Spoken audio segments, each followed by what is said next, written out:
Hello les amis, je vous retrouve pour une nouvelle vidéo sur l'Euro 2024 et je vais vous présenter le résultat du match Slovénie-Danemark. Il y a eu match nul entre ces deux équipes, alors je vais revenir sur les statistiques en détail de cette rencontre. C'était le premier match pour ces deux équipes dans cet Euro et dans le groupe C. Donc on va revoir un petit peu le déroulé par les statistiques parce qu'au final il y a eu un partout.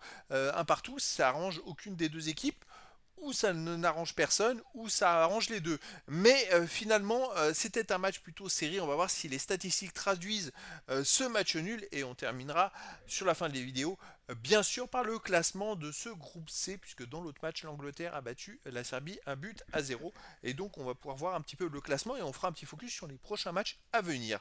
Alors, dans cette rencontre, le Danemark avait ouvert le score à la 17e minute par Eriksen et la Slovénie a égalisé à la 77e minute par Janza. Alors une bonne partie de la rencontre, le Danemark a dominé et puis la Slovénie a eu quelques minutes où ils ont égalisé. Ils auraient presque pu même marquer un deuxième but.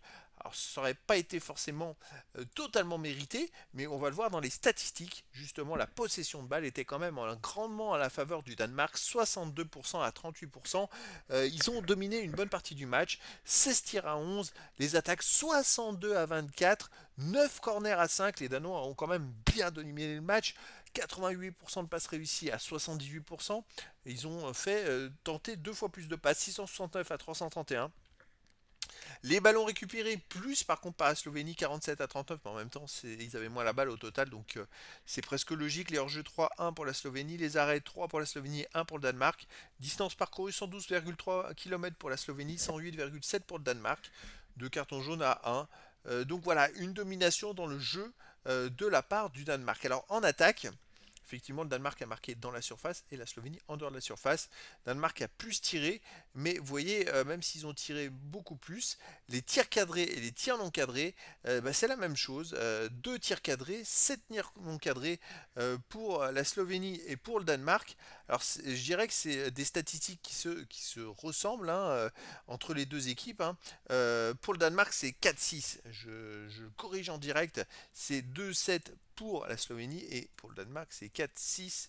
4 tirs cadrés et 6 tirs non cadrés. Hors surface, c'est pour la Slovénie un tir hors surface cadré, 4 tirs non cadrés. En fait, ce qui dénote qu'ils aient tiré autant de fois hors dehors de la surface, c'est qu'ils avaient du mal à rentrer dans la surface de réparation.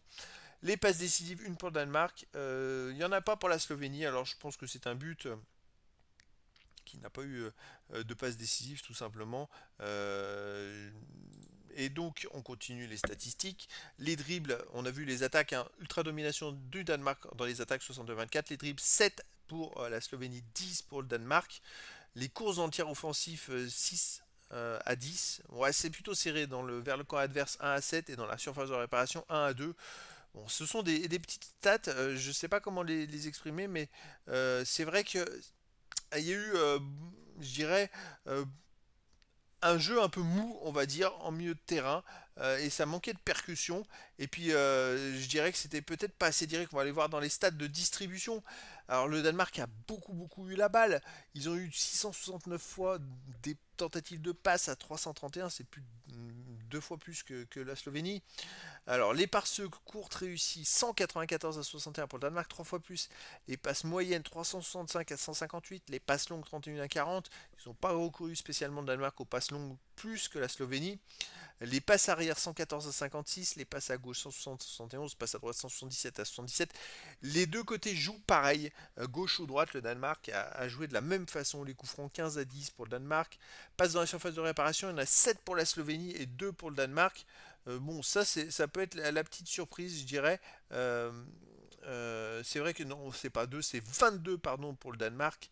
C'est pas 2, je vais le corriger en direct. Je sais pas pourquoi, il y a eu des petits bugs dans les statistiques.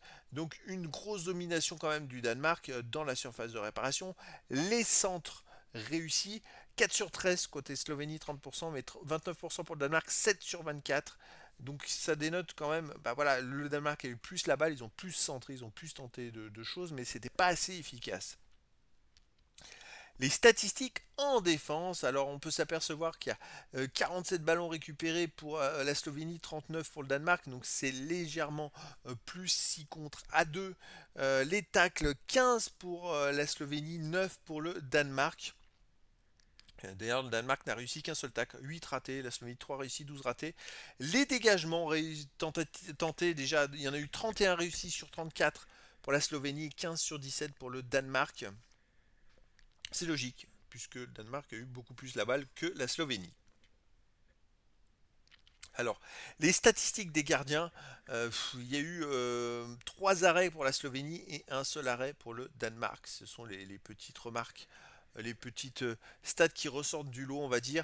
Côté discipline, on peut s'apercevoir que la Slovénie a fait 12 fautes, le Danemark 9, mais bon, ça n'a pas influencé grandement le match, plus que ça. Alors on arrive au classement, et donc avec ce match nul, les deux équipes sont donc deuxième et troisième de la poule. Alors deuxième ex aequo si vous préférez.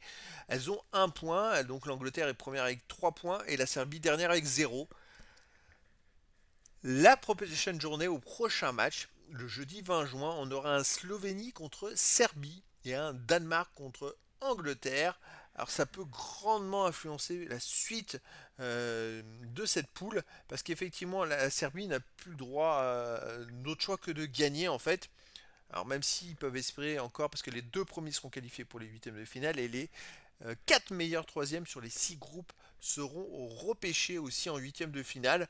Donc même s'ils perdaient 2 fois la Serbie, en gagnant le dernier match avec un gros écart, ils pourraient se qualifier, on l'a vu déjà dans d'autres compétitions. Mais c'est vrai que là, ils vont jouer contre la Slovénie et la Slovénie peut assurer sa qualification en cas de victoire contre la Serbie, ça leur ferait 4 points.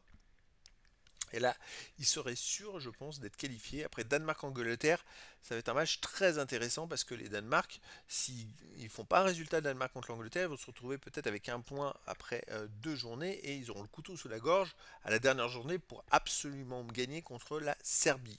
Donc ça va être un match très intéressant, tout ça, un groupe qui risque d'être très serré. On peut voir d'ailleurs que l'Angleterre a eu du mal à battre la Serbie, 1 but à 0.